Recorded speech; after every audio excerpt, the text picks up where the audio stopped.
성경에는 여호수아라고 하는 이름을 가진 많은 사람들이 등장을 합니다. 그 중에서 특별히 대표적인 두 사람을 뽑아서 이야기를 하라고 한다면, 우선 제일 먼저 출애굽한 이스라엘 백성들을 모세의 뒤를 이어서 광야 생활에서 가나안 땅으로 잘 인도했던 여호수아, 우리가 잘 알고 있는 여호수아를 뽑을 수가 있을 겁니다. 그리고 두 번째로 또 한 사람을 뽑으라고 한다면, 이스라엘 사람들이 바벨론 제국에게 멸망을 당해서 그 나라로 다 끌려가게 됩니다. 그리고 70년 동안 종살이를 하게 되죠. 힘들고 어렵게 종살이를 하다가 나중에 자신의 고향으로 다시 돌아오게 됩니다. 그때 사람들을 이끌고 돌아온 사람이 제사장이었던 여호수아예요. 그래서 오늘 우리가 읽은 이 본문의 말씀에 나오는 여호수아는 그 전장에 나왔던 그 사사기 끝에부터 나오기 시작하는 여호수아가 아니라, 이 여호수아는 그 바벨론 포로 이후에 나오게 된 여호수아입니다. 여호수아 제사장입니다. 어떤 사람은 목사님, 이 사람은 왜 이렇게 오래 살아요? 그러는데 동명이인입니다. 오래 사는 게 좀 유감이신 것 같은데 이 사람은 동명이인이에요. 제사장 여호수아다라고 하는 거죠. 우리나라가 일본 제국주의의 침략을 받아서 정확하게 34년 11개월 16일 동안을 종살이를 하게 됩니다. 거의 35년 동안의 그 긴 기간을 종살이로 살면서 우리 한국의 민족 문화가 거의 말살되게 되죠. 우선 제일 먼저 이름도 창씨 개명을 해서 일본식으로 바뀌게 됩니다. 저희 아버지도 성이 가네야마가 되고 저희 어머니도 유메코가 됐어요. 제가 한 번은 우리 일본 친구한테 제 이름을 쓰고 한문으로 이거 읽어봐 그랬더니 그 일본 선교사님이 보더니 그러더라고요. 가네야마 세이깡 그러더라고요. 잘못했으면 저도 옛날에 태어났으면 새우깡이 될 뻔했어요. 땅도 잃어버렸고요. 정치력도 다 잃어버렸고요. 그리고 외교권도 박탈을 당했어요. 나라가 아닌 거죠. 민족의 혼이 담겨 있는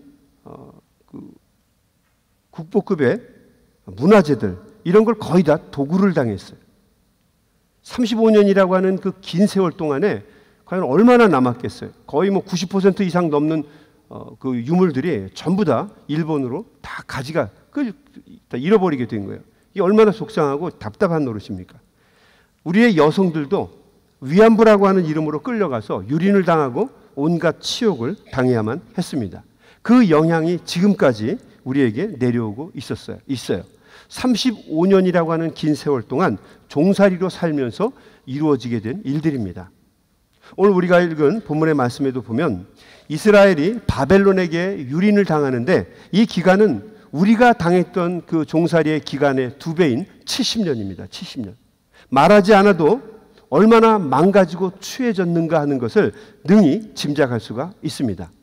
민족의 개념이 남아있는 것 자체가 신기할 정도입니다.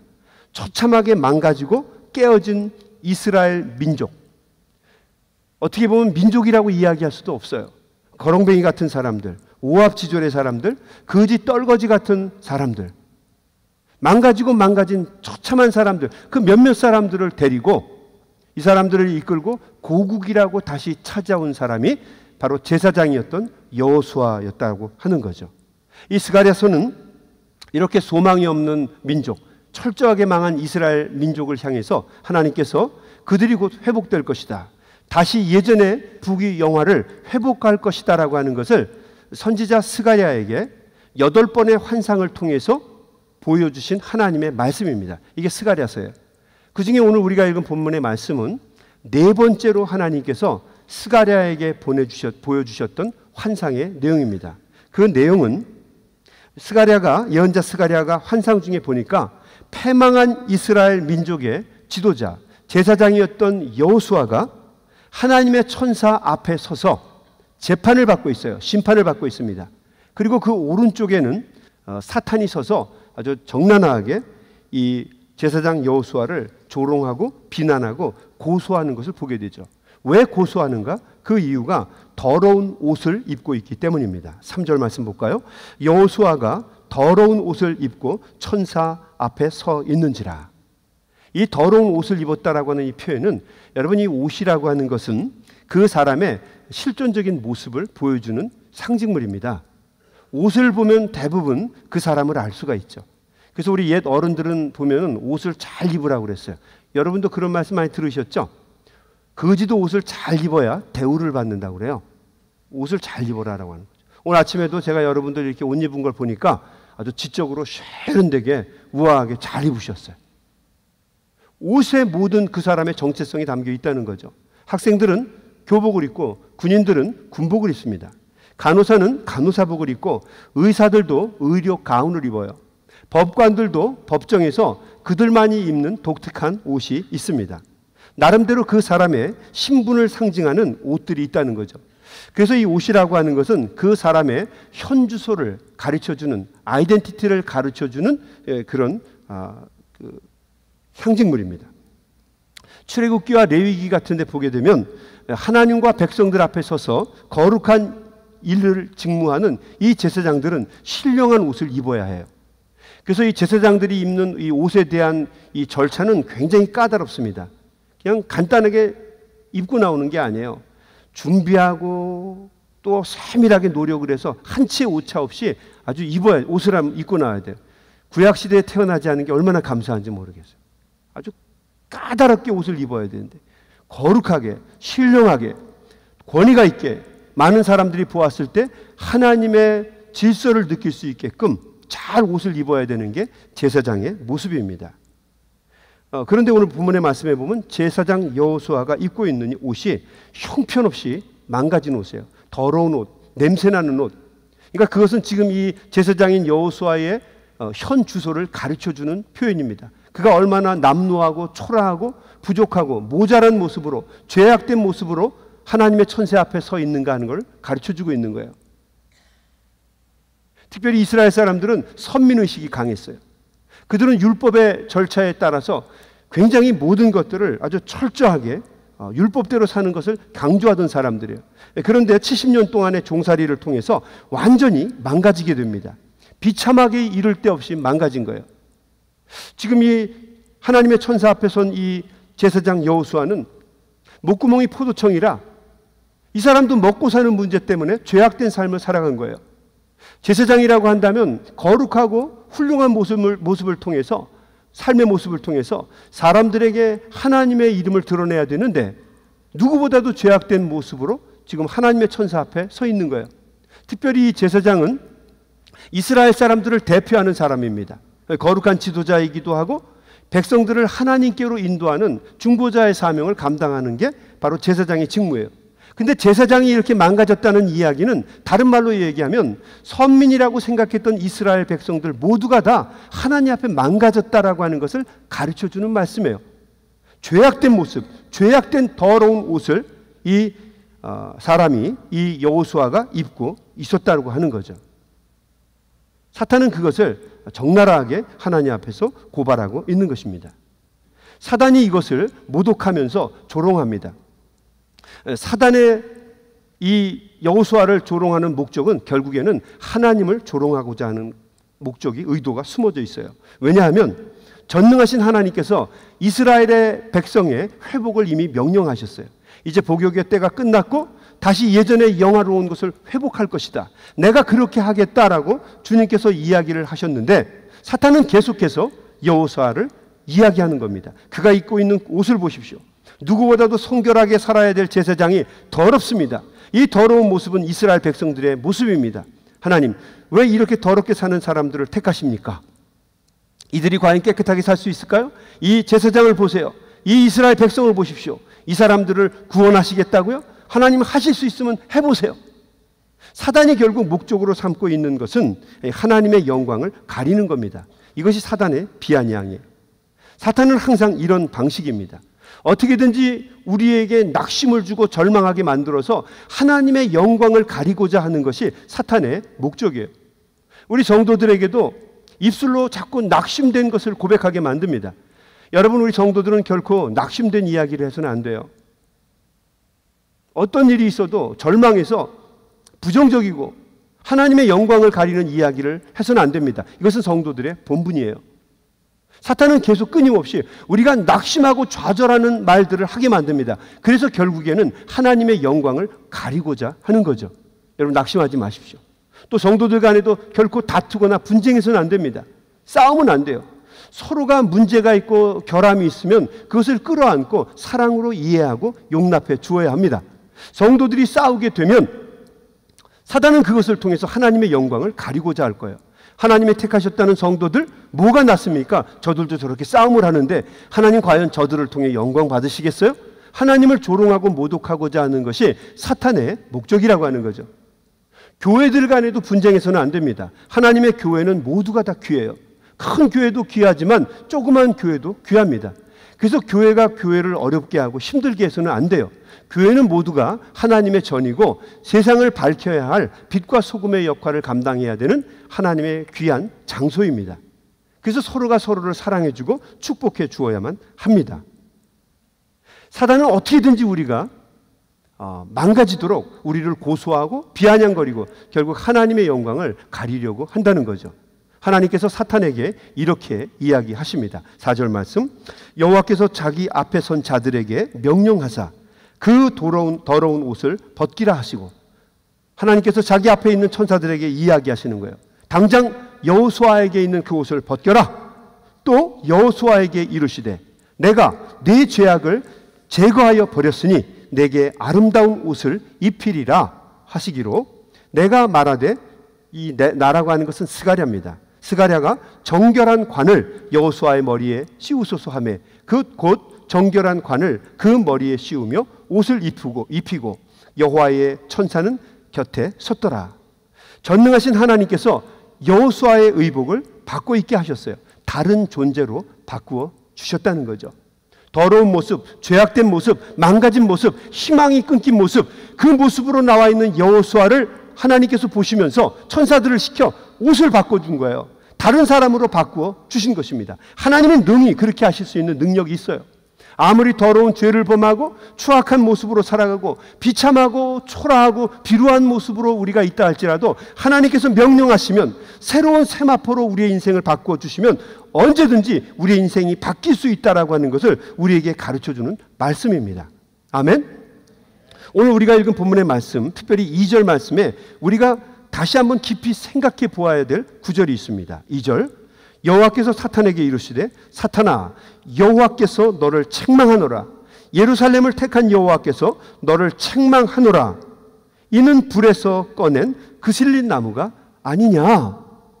여기서 말하는 이는 제사장 여호수아를 이야기하기도 하고요, 좀 더 확대하면 패망한 비루한 삶을 살고 있는 이스라엘 백성을 이야기하고 있고요, 좀 더 잡아들이면 오늘 이 시대를 살아가고 있는 우리들, 깨어지고 망가진 모습으로 살아가고 있는 우리 성도들, 하나님의 자녀들을 향해서 주시는 말씀입니다. 우리가 어떤 존재라고요? 여호수아가 어떤 존재라고요? 불에서 꺼낸 그슬린 나무와 같은 존재다라고 하는 거죠. 하나님이 우리를 왜 건지셨는가? 왜 우리에게 새 옷을 입히시고 우리에게 새 용기를 주시고 끄을러진 나무와 같은, 그슬려진 나무와 같은 우리를 새롭게 닦으셔서 또 새로운 용도에 쓰시는가? 우리를 향한 목적이 있고 우리를 향해서 받으시기를 원하는 영광이 있다는 거죠. 그러므로 우리는 과거의 실패에 머물러서는 안 됩니다. 과거의 연약하고 형편없던 모습을 연연하면서 거기에 매어 달려서는 안 돼요. 현재의 나약한 모습에 집착해서도 안 됩니다. 왜냐하면 하나님께서 우리를 건져내셨어요. 그리고 새롭게 쓰시려고 하는 계획과 기대가 있습니다. 그래서 이제는 우리가 당당해야 돼요. 왜요? 하나님께서 우리를 붙잡아 주시고 우리를 건져주셨고 우리를 통해서 영광 받으시기를 원하기 때문입니다. 이것은 성도들의 특권이에요. 내가 이렇게 많은 죄와 허물이 있는데도요, 그래도 많은 부족이 있고 모자람이 있어도 하나님께서 영광을 받기 위해서 불 속에서 건져낸 끄슬러진 나무와 같은 존재들이 바로 우리라고 하는 거죠. 부족하고 모자라지만 주님께서 끄슬러진 나무지만 건져내셔서 당신의 용도와 당신의 필요에 따라서 새로운 모습으로 우리를 사용하신다는 겁니다. 이게 성도들의 특권이고 하나님의 자녀된 사람들의 권세입니다. 여러분 그 권세를 누리실 수 있게 되길 주님의 이름으로 축원합니다. 1709년 2월 9일에 영국 에버스라고 하는 곳에 한 목사관에 화재가 났습니다. 아마 그 담임하고 있던 목사와 정치적인 견해가 달랐던 사람이 그 목사관에다가 불을 지른 게 틀림이 없어요. 밤 11시경에 불이 시작되었는데 자정이 넘어서도 불이 본격적으로 꺼지지 않고 확대되기 시작했어요. 불꽃이 지붕 끝까지 뻗쳐나가게 됩니다. 집안에 있는 모든 사람들이 깊은 잠에 빠졌어요. 피곤하신 목사님도 깊은 잠에 빠졌고 목사님의 아내 되시는 분도 19번째 딸아기를 임신하고 있었어요. 임신 8개월의 여성이었습니다. 아이들 방에는 16명의 아이를 돌보느라고 지치고 힘들었던 가정부 아주머니가 이 아이들을 재우느라고 자기도 너무 피곤하니까 그냥 축 늘어져서 잠을 자고 있었어요. 잘못하면 모두가 다 떼죽음을 당할 수 있는 상황이었어요. 그런데 해티라고 하는 딸아이가 있었어요. 이미 지붕 끝까지 번진 불똥이 하나가 떨어지면서 해티라고 하는 그 딸아이의 발에 떨어졌어요. 이게 계기가 되어서 해티가 깨어나 보니까 집이 그냥 불로 그냥 다 뒤덮인 거예요. 집안에 있는 모든 사람을 다 깨웠고요. 결국 아버지 또 엄마 그리고 울고 있는 자녀들 또 가정부의 도움을 받아서 모두가 다 나오게 되었습니다. 그 사람들이 다 나오고 나자 집은 거대한 불 속에 완전히 다 사로잡히게 되었죠. 아직 겨울이 끝나지도 않은 때요. 추운 시간입니다. 옷 하나 건지지 못하고 모두가 나와서 망연자실하면서 불타고 있는 집을 바라보고 있었어요. 그때 어머니가 집에서 나온 아이들을 세봤어요. 하나가 빕니다. 15번째 아들이 나오질 못한 거예요. 이 어머니가 너무 놀라서 그 불 속에 사로잡힌 집을 뱅뱅 돌면서 아이의 이름을 부릅니다. 아이도 그 안에 있었던 그 아이도 나오려고 했지만 불이 너무 격렬하니까 나오지 못하고 문에 가려고 하니까 불이 너무 강하니까 결국엔 가지 못하고 나가지 못하고 창가에 서서 울고 있었어요. 그 창가에서 울고 있던 아이와 어머니가 마주친 거예요. 어머니가 얼마나 놀랐겠어요. 막 울면서 막 발을 동동 구르고 있을 때 남자들 서너미 달라들어서 무등을 타고 올라가서 유리를 깨고 그 아이를 건져내게 됩니다. 그 아이를 건져내는 순간 집이 동시에 와르르 무너졌어요. 불 때문에. 1초 간격으로 1초만 늦었어도 결국 그 위기의 순간이 그 집에 도래했을 거예요. 어머니가 달려들어서 그 아이를 부둥켜 안고 웁니다. 그리고 하나님께 감사의 기도를 드리죠. 그리고 그 아이를 향해서 오늘 우리가 읽은 본문의 말씀 스가랴서 3장 2절에 나오는 말씀을 인용해서 이 아들을 불 속에서 꺼낸 그슬린 나무토막이라고 부르게 됩니다. 어머니는 항상 이 아이에게 이런 극적인 과정을 통해서 하나님께서 너에게 생명을 다시 주신 이유는 반드시 당신의 숨은 계획이 너의 인생 속에 있기 때문이다라고 하는 것을 이 아이에게 가르쳤어요. 이 아이도 어렸을 때부터 이 어머니의 말을 받아들였습니다. 그래서 내가 이 엄청난 불구덩이 속에서 살아나게 된 이유는 생명을 부지하게 된 이유는 하나님께서 분명히 나를 향한 계획이 있기 때문이다라고 믿었어요. 그래서 이 아들은요 항상 인생을 살아가면서 생각을 했어요. I never fail. 나는 결코 실패하지 않을 것이다. 인생을 살아가면서 많은 힘들고 어려운 일이 있었지만 이 아이는 항상 이 말씀을 기억하고 살았고 나중에는 부패하고 썩을 대로 썩었던 18세기 영국 사회를 구원해서 하나님께로 인도하는 영적인 위대한 지도자가 됩니다. 이 사람이 바로 영국을 새롭게 변화시켰던 메토디스트 무브먼트를 이끌었던 요한 웨슬레 목사입니다. 이 요한 웨슬레는 우리 연합감리 교회의 상징적인 인물이기도 하고 한국에 있는 기독교 대한감리회에도 직접적인 영향을 준 그런 분이시죠. 요한 웨슬레. 오늘은 요한 웨슬리 회심주일입니다. 우리가 1738년 5월 24일 날 요한 웨슬레가 회심하는 이야기들을 다 알고 있죠. 올더스 게이트를 걷다가 그가 어떤 사람이 그 단 위에 올라가서 마틴 루터의 로마서 주석 서문을 읽는 것을 듣게 됩니다. 그리고 그는 깨닫게 되죠. 모든 구원은 사람의 행위로 인해서 주어지는 것이 아니라 절대적인 하나님을 믿는 믿음, 독생자 예수 그리스도를 통해서 우리에게 주어진 그 하나님의 은혜에 대한 믿음을 통해서만 우리에게 주어지는 것이다. 이것을 느끼고 깨달았을 때 내 가슴 속에 뜨거워지는 그런 은혜의 체험을 하게 되었다. 요한 웨슬레의 이 고백을 통해서 우리가 1738년 5월 24일 이 주간을 우리가 요한 웨슬레 회심 주일로 지킵니다. 그래서 이 이야기는 너무 잘 알고 있기 때문에 제가 오늘 불 속에서 꺼낸 그슬린 나무 토막의 이야기를 한 거예요. 요한 웨슬레는 정말 인생을 살아가면서 많은 역경과 고난을 경험한 사람이에요. 태어날 때부터 그는 굉장히 왜소한 체구, 작은 키를 갖고 있는 사람이었어요. 나중에 제가 사진을 보니까요, 남자였는데 키가 150cm도 되질 않는 것 같아요. 조그맣니다. 깡 말랐고요. 당연히 건강이 늘 약했죠. 그래서 건강 때문에 늘 고생을 했어요. 말에서 떨어져서 죽을 뻔했던 고비도 여러 번 있었어요. 특별히 하나님의 말씀을 전하다가 자신이 섬기는 교회였던 영국 국교회에서 파문을 당하기도 했습니다. 교회에서 쫓겨난 거예요.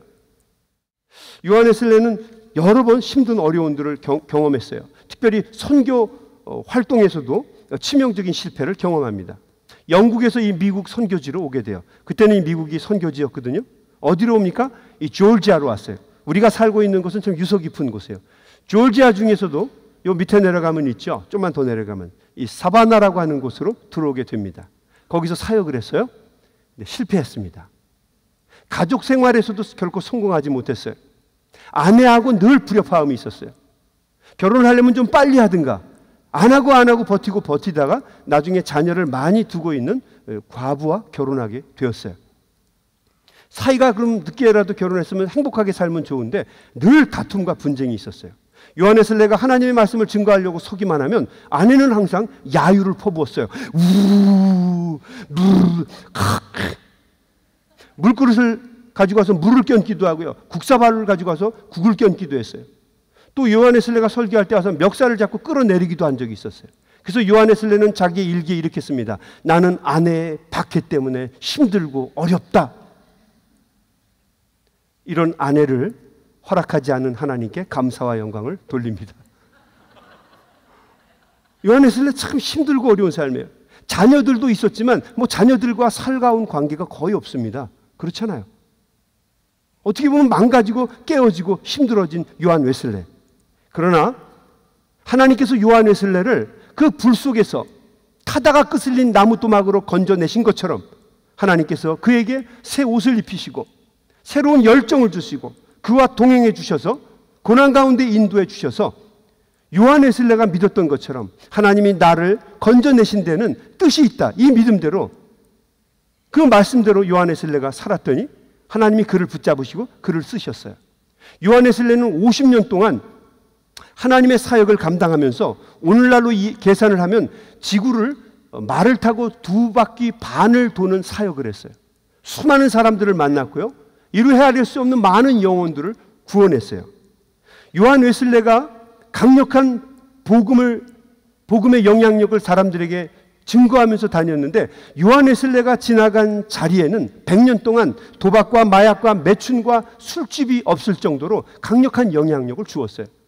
왜 이 동네에는 술집이 없습니까? 물어보면 사람들은 얘기했어요. 70년 전에 요한 웨슬레가 이곳에서 하나님의 말씀을 전하고 갔습니다. 그러면 사람들은 그 이야기를 듣고 그래서 없구나 이렇게 얘기했다는 거죠. 요한 웨슬레는 강력한 도구로 하나님 앞에 쓰임을 받았어요. 실수가 있고 부족이 있고 모자람이 있었다 할지라도 하나님께서 그를 불구덩이 속에서 끄스러진 나무 조각이었지만 건져내시고 그를 통해서 영광을 받으시고 또 그를 통해서 사명을 이루게 하시기로 하셨기 때문에 요한 웨슬레가 그것을 강하게 믿었기 때문에 하나님은 그를 통해서 놀라운 역사들을 일구어 가셨다는 거죠. 여러분, 우리는 불구덩이에서 건짐을 받은 끄슬려진 나무 도막들입니다. 하나님의 자녀는 모두가 다 그런 사람이에요. 여호수아만 그런 것이 아니라 이스라엘 민족만 그런 것이 아니라 하나님의 자녀된 우리들도 마찬가지예요. 한국에서 이 미국으로 온 우리들, 불구덩이에서 다시 이곳으로 온 우리들, 이곳에 왔을 때 얼마나 우리는 어려웠어요. 처음에 말도 어려웠고 문화도 낯설었고 모든 것이 다 맞지를 않았죠. 언뜻 생각해 보면 망할 수밖에 없고 사라질 수밖에 없고 죽을 수밖에 없는 경우도 많이 있었는데, 그럼에도 불구하고 하나님께서는 우리를 건져주시고 또 우리로 하여금 그슬려진 나무토막과 같은 우리를 통해서 영광 받기를 원하셨어요. 그게 저만의 얘기입니까? 우리 모두의 얘기죠. 이민 생활하면서 힘들고 어렵고 고통받고 불구덩이와 같은 삶을 산 사람들이 여기 얼마나 많아요. 기억하십시오. 하나님께서 당신의 영광을 위해서 우리를 거기에서 건져내셨다는 거죠. 그슬러진 나무 토막과 같은 우리들을 통해서 하나님은 영광 받기를 원하신다는 거죠. 고난당하고 어려움 당할 때 만나는 사람에게 이야기하십시오. 당신은 하나님의 영광을 위해서 주님께서 불구덩이에서 건진 사람입니다. 힘들고 어려운 시간을 보내는 사람, 질병 때문에 또 사업 실패 때문에 사회적인 신분의 문제 때문에 자녀 때문에 말 못할 여러 가지 상황 때문에 어려움을 당하고 있는 우리의 형제들에게 이야기하십시오. 당신은 불 속에서 건져내신 하나님의 사람입니다. 힘있게 미래를 살아야 될 우리의 자녀들에게 꼭 이야기해 주십시오. 너는 불 속에서 건져낸 하나님의 사람이다. 하나님은 너를 향해서 계획이 있으시고 너를 통해서 반드시 영광 받으시기를 원하신다. 그 우리의 기대대로 우리의 자녀들을 통해서 하나님께 영광을 드리는 놀라운 역사가 반드시 있게 될 줄로 믿습니다. 오늘 이 아침에 여러분에게 말씀드리고 싶어요. 여러분 저를 보십시오. 여러분은 불 속에서 건져내신 타다남은 끄을러진 나무토막과 같지만 하나님을 영화롭게 할 하나님의 자녀들입니다. 여러분 이 귀한 사실을 잊어버리지 마시고 열심히 힘있게 믿음으로 살아 하나님께 영광 돌리는 귀한 종들이 다 되시기를 주님의 이름으로 간절히 축원합니다.